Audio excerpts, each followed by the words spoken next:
Alors, bienvenue sur mon très vieux Hackintosh. Voilà, je voulais laisser vous démarrer dans cette vidéo mon très vieux Hackintosh. Et je vais justement déplacer ma caméra que vous puissiez voir sur l'écran tube cathodique. C'est vraiment macOS Exynos Leopard, comme vous pouvez le voir ici.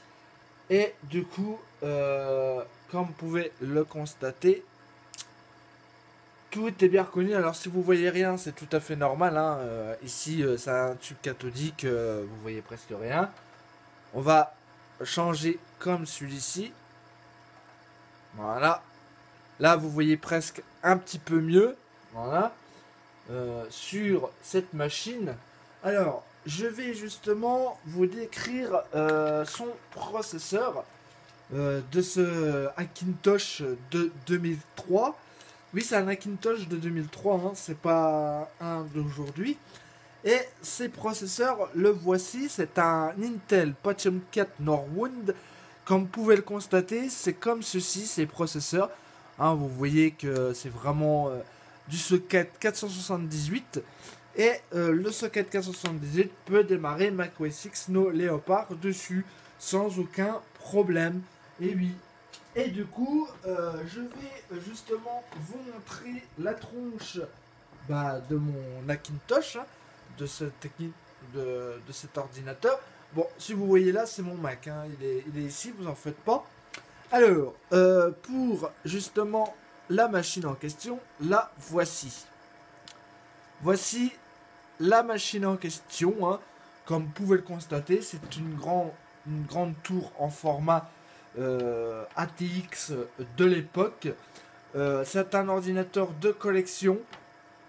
C'est un ordinateur que j'ai sauvé, parce que cet ordinateur a failli être complètement être destroyé.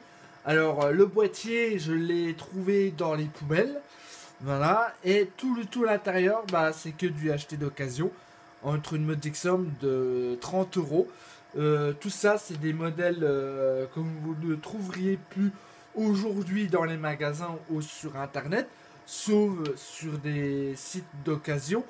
Mais sur les magasins en question d'achat de vente de matériel informatique, ça se fait rare de nos jours. Alors, il a son lecteur manche-disque et tous ses périphériques ici. Je vais justement vous montrer son petit intérieur qui est là-dedans, ici.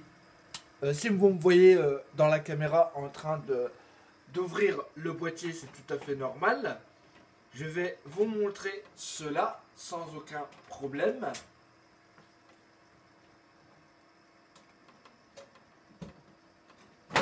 Voilà. Voici son intérieur de la machine, comme vous pouvez le constater. Alors, ne faisez pas attention ce qui est dedans. Mais voilà, voici l'intérieur de cette machine. Comme vous pouvez voir, c'est tellement vu, il y a de la nappe SATA, tout ça. Voilà, c'est un Hackintosh que j'ai fait moi-même. Et son Intel Pentium 4, il est juste là-dedans.